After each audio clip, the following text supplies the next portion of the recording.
the Ancient Scholar, and today what I'm doing is I'm reviewing one of the newer pieces of equipment that we've gotten a hold of here at the college. As you probably know, in the pre-hospital environment, video-assisted laryngoscopy is becoming increasingly more popular. It's proliferating quite a bit, and we're seeing devices such as the GlideScope Ranger being used. The AirTrack is being used. A video-equipped intubating laryngeal mask airway is also being used. And this is one of the newest of those types of devices. This is made by King Systems. Of course, King Systems is the same company that is responsible for making the King LT and the newer King LTDS supraglottic airway. So basically what it is it's very similar to a device known as the AirTrack. It consists of a disposable handle or disposable blade. It's curved and very similar to a Macintosh intubating blade, and I have a light source and a camera built into this blade, and I have a battery pack here in the handle, and this plugs into the handle, and this is a little video screen, so you can see, obviously you see video as you're going in to intubate. The endotracheal tube is then preloaded along the side here. You don't want the tip of the tube hanging out very far. That can obstruct your view. And then you go ahead and insert this device and use it for video-assisted intubation. So what I'm going to do is I'm going to show you guys that process on a couple of mannequins, and then I'll go ahead and give my initial impressions on this device. I have not used this device on human beings, and I haven't really looked at all of the literature that is out there regarding this device. So these are just my initial impressions. These are as unbiased as I can get with the impressions on this device. And we'll go ahead and see what I think, and perhaps look at maybe some of the literature a little later on in another video.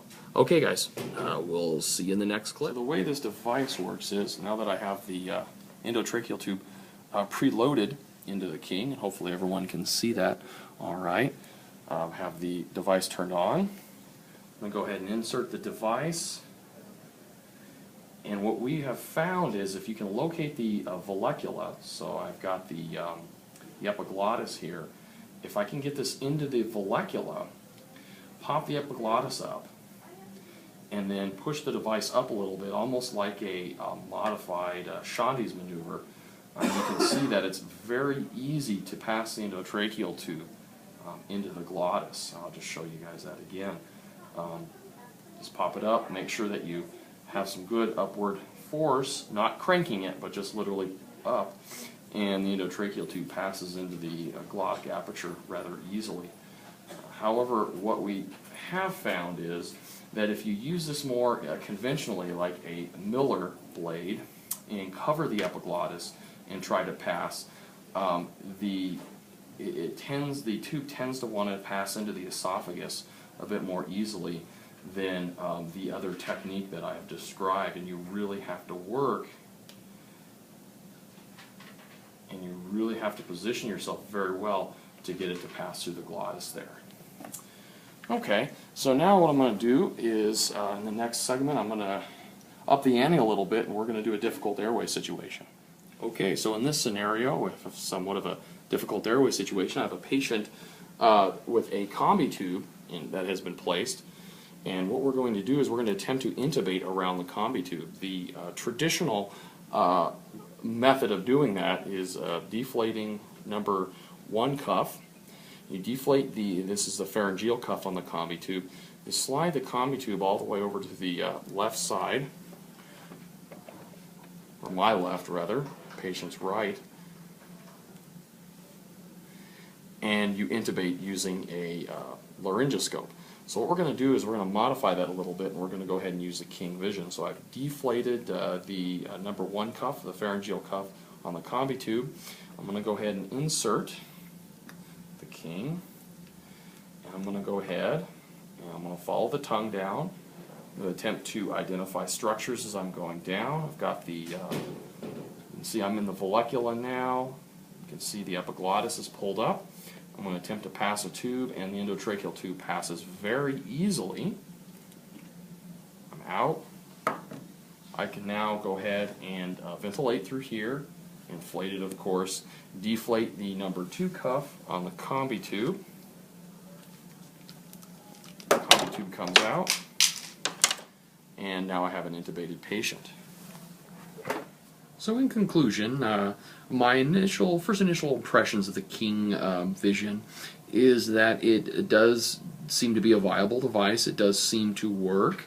However, it does, at least at this point, appear that there are some techniques that help with success, and it is by no means an infallible device. I think it's very easy to get dragged into a frame of a reference or a way of thinking that all of these video laryngoscopy devices improve our ability to intubate and can perhaps overcome lack of skill or lack of knowledge of endotracheal intubation, airway management overall. I don't see that as being the case. I certainly don't see that as being the case with some of the older devices, such as the glide scope. It does appear to be a viable option.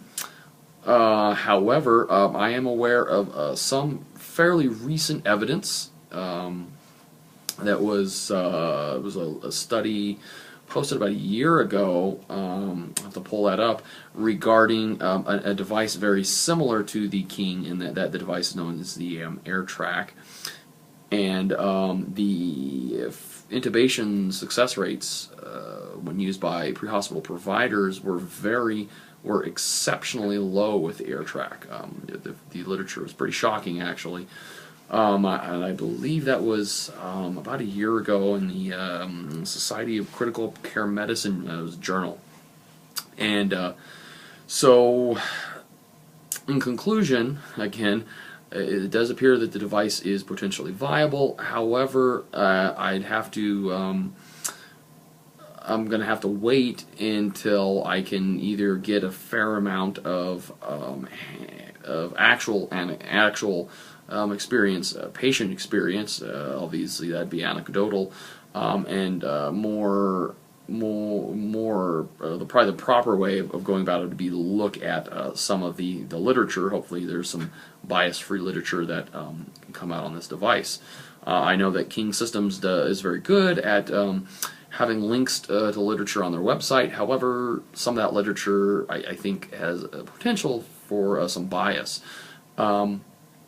So, just to wrap everything up again, my initial impressions after using the device, at least on mannequins, an airway mannequin, is very positive. It seems to be to have a certain amount of application, but it does require some techniques and some skill to use, and I don't think that it's going to be any sort of replacement for conventional endotracheal intubation with a laryngoscope.